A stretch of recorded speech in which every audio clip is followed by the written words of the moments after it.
Okay, interesting happenings here in the Bay Area. So, first of all, Eklund has returned from injury.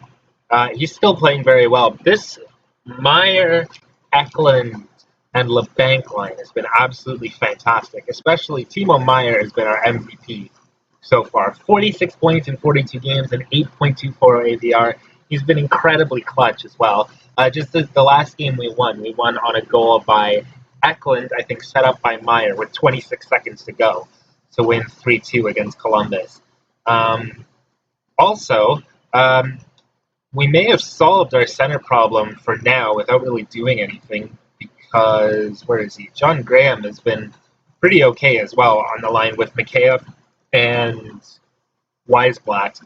That line has also been clicking reasonably well. At one point in his first 14 games of the season, he had 14 points. He had a 3-assist game in his 14th game to bring him to a point a game by that point. He's cooled off a bit lately, but I think he can stick around in the NHL, at least for the time being. I've been working on a trade to acquire Athanasiou. He's not that great in this save. The Kings want a prospect of mine for him. I'm waiting for my scouts to give me a report on him because I've got a lot of prospects. You would argue too many prospects for them to all make my team, and eventually I have to start shipping some of them out. But I just want to get a scout report on that particular guy. I drafted him, I think, in the third or fourth round. So yeah, I want to get a scout report on him before I commit to trading him for Athanasiou. And or I might want the Kings to add to Athanasiou for this player. So anyways, but the big thing that's been going on, Litvinov, the goalie that I picked in the first round a couple of years ago, he made his NHL debut when Nedeljkovic got injured. And over 13 games, he's 8-3-1, 924 save percentage. We've won 5 games in a row, 4 of which he played. Drieger has been okay. Let me check his save percentage. Drieger's been okay at 907. That's pretty good. It's decent. He's had better seasons for us with worse teams, but okay, that's fully acceptable. Nedeljkovic has had a bad season so far. 16 games is not much, but see, the thing is, I'm running 3 goalies right now, and right now Litvinov is getting the majority of the starts. Drieger is getting some, and I'm barely starting Nedeljkovic at all. So the logical thing to do would be, oh, well, maybe let's trade Nedeljkovic, but I also don't want to sort of like panic give up on him so early, considering his attributes are great. He did very well with Carolina, and I mean, what if, what's his name, Litvinov sort of regresses to the mean at some point? So I'm not going to panic trade anybody yet. I am running 3 goalies on my roster for the time being. I'm not sure how good an idea this is, but I'm going to keep going like this, and we'll see how it goes.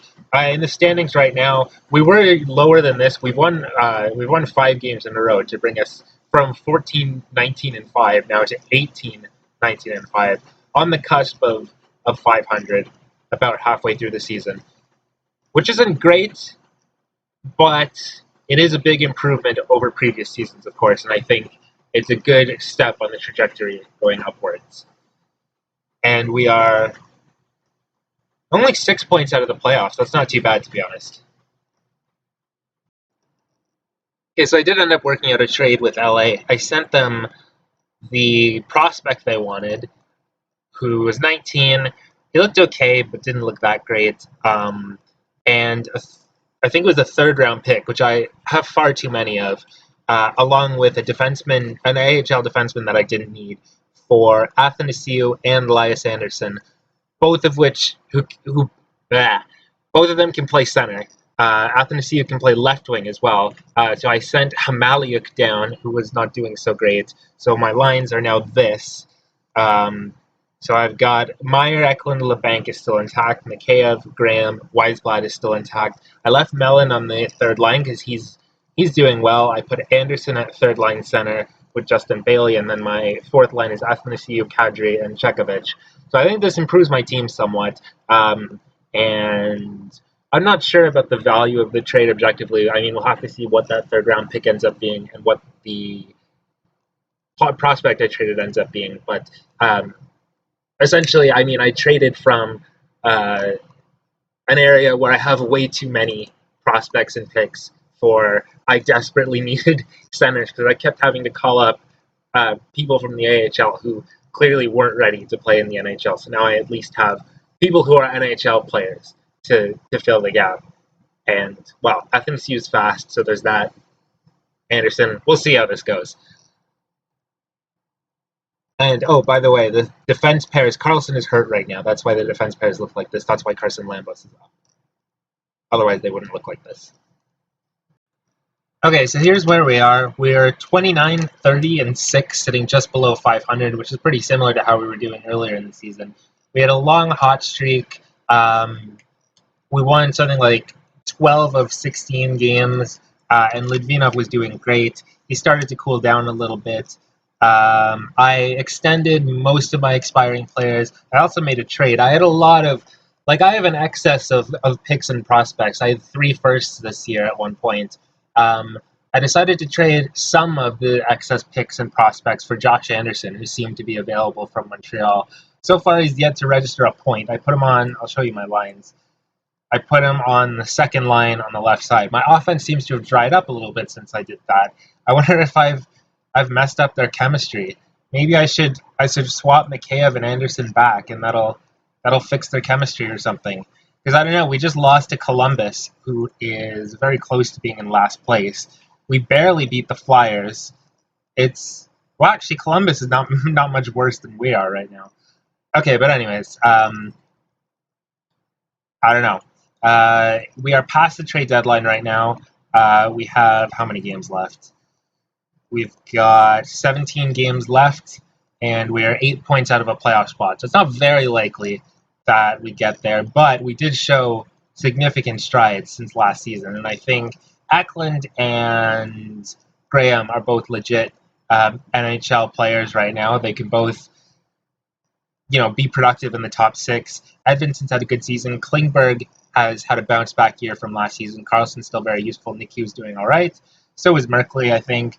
Kniazev isn't ideal in that spot, I don't think. I would like next year for either Lambos or Moore or someone else to be ready in that spot. Weisblad has continued his great form. Mikheyev has had a fantastic bounce-back season.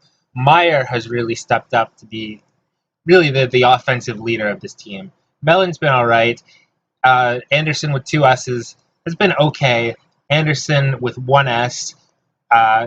Decent AVR performances. Obviously no points yet, but and the fourth line does what a fourth line does. It's scored a couple of goals lately while the rest of the offense is completely dried up.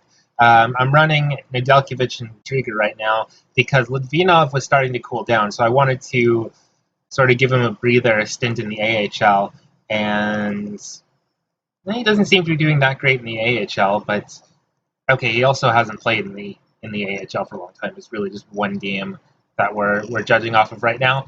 I probably will bring him back up at some point, but that's where the team stands right now, heading into the month of March. All right, we're nearing the very end of the season, and sadly we are mathematically eliminated from the playoffs, but we are going to finish the season with a winning record, 38, 35, and 8 going into our last game, and we're only going to miss the playoffs by a handful of points. Now, the West isn't particularly strong this year. Looks like the bar to make the playoffs is going to be 90, 91, or 92, which is not very high, but nonetheless, given how bad we were the first 3 years, I would rate this as progress, and we've got still a bunch of prospects coming in next year, and hopefully the prospects we do already have on our roster continue to grow. And one thing that I do to check on how our team is doing sort of overall is I like to check our shots on goal for average and our shots on goal against average, which in the first few years these were consistently like last something around there. Now we're still sort of in the lower half of the league, but we're reaching the middle of the pack. So this year I think shows a lot of positive signs for our team going forward. We're going to watch the last game of the season against the Ducks. One thing that I'm hoping for is Timo Meier is currently sitting on 47 goals. So we need a hat trick in the last game to reach 50, which is unlikely to happen, but it would be pretty cool if it did happen. William Eklund scored 30 goals. That first line I'm just thrilled with. They've had a great season.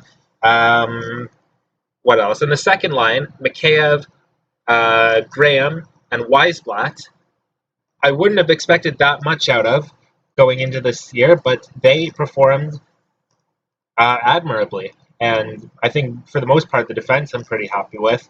And I'm quite pleased with this team going forward. And let's drop the puck for this last game of the season. It's probably going to be Fan Appreciation Night at the SAP Center. Edvinsson takes a shot. It goes out of play. The power play has been clicking nicely. I haven't actually checked our power play percentage. I did watch one game earlier where we went 4 for 4 on the power play. So I haven't checked our specific numbers, but I assume our power play is doing well.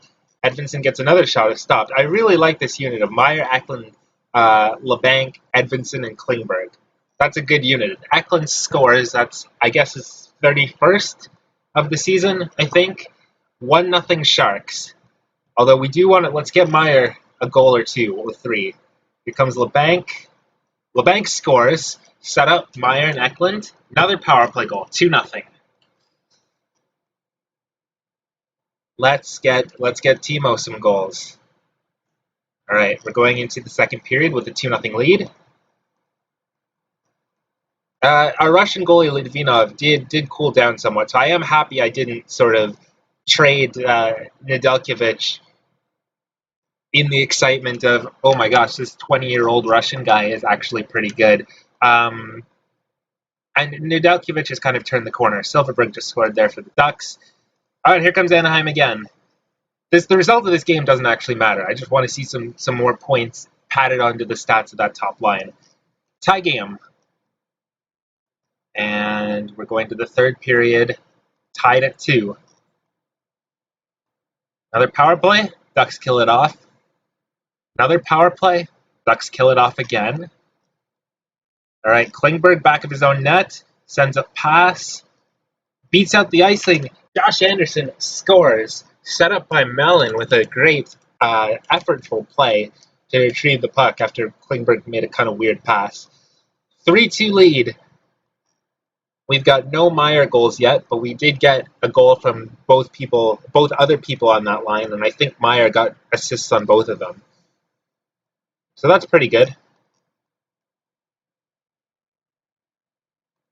And nope, doesn't make it for an icing. Giveaway, put that in. Nope, can't put it into the empty net. Here come the Ducks. Goes around the boards. Silverberg, and it's sent out. Ducks come up with it again. Raquel. That guy steals it. Timo Meyer into press. Pass gets around him. Here's Raquel. Silverberg around the boards. I got to learn my team's numbers. Lambeau sends it out. 17 to go. And it's offside. Face-off outside the Ducks line. We got our big line on the ice. Lambos is out there with Carlson, and Erik Karlsson puts it into the empty net to finish the season with a win. And 4-2 will most likely be the final score to end our season. 39, 35, and 8, I think, is our final record. Didn't make the playoffs. Really would have liked to make the playoffs, but we will take that. Some highlights of some of the games that I watched over the course of the season. There was one game where in the second period we were down 6-1 against the Blues. We made it 6-5 and then lost 6-5. That was kind of frustrating. Another one was against the Flames. This was late in the season. We were chasing the Flames down. We were like 4 or 6 or something points behind them. We really needed to beat them. We were up by a goal with a minute left. They scored to tie the game. And in overtime, Jordan Nastero, I don't know how he managed to get on the ice for the Flames in overtime, but he got on the ice and he scored. That guy that we cast off of the team we had in the second year that was terrible and decided Nastero wasn't good enough for that team. He got his revenge in overtime during a playoff push. Even if we won that specific game, we still wouldn't have made it. But gosh, that was annoying. So anyway, that's the season. I'm going to show you guys which players I'm going to let walk. And I offered extensions to most of my players. But, okay. Let me show you who will not be returning. Kadri won't be returning. He's not that great anymore, and he takes too many penalties. But we got him off waivers at a time in which we were really desperate for centers. Justin Bailey wants the same 2.5 contract, and I think we could probably get someone in free agency for better value than that. Although Bailey was surprisingly, 7.11 AVR, scored some goals at key times, and just a generally decent two-way forward. But I think for that value, we can maybe get a better player for that value. Although, I don't know, we're not exactly in cap. You know what? I wouldn't mind bringing him back for 1 year at that same contract. We're not in cap. We're not in cap trouble. So I'll offer him that contract. Chris Drieger, he wants $5 million for long term, but we've got this issue right now where we have 3 goalies. So I haven't decided. I think that I'm going to sign him, and then I'm going to trade somebody, but I'm not sure who it is yet. Or I might just, because Litvinov did struggle down the stretch, so I might start him with the Barracuda next year and run Drieger and Nedeljkovic to start the season again. And as far as our minor league guys, where is it? All contracted. So I mean, I do have issues with like number of contracts that we have. Like we've been sort of over and under and very close, dancing around the contract limit. So these people who are not, I don't think, are essential to our future. Those people I'm not going to offer contracts to, and hopefully that'll help with our contract limit situation. So yeah, that's the season. Here's where we finished in the standings, and 86 points. And here's where we finished. That's the playoff tree. That's not what I was looking for. Overall standings, 20th in the league. So we won't be picking too high unless we win the draft lottery, but we've had our share of high picks. So that's not too bad. But there you go. That is the year 4 season, and year 5, we're aiming for the playoffs at least, and I'm hoping we can contend for the cup. If not next year, then definitely the year after.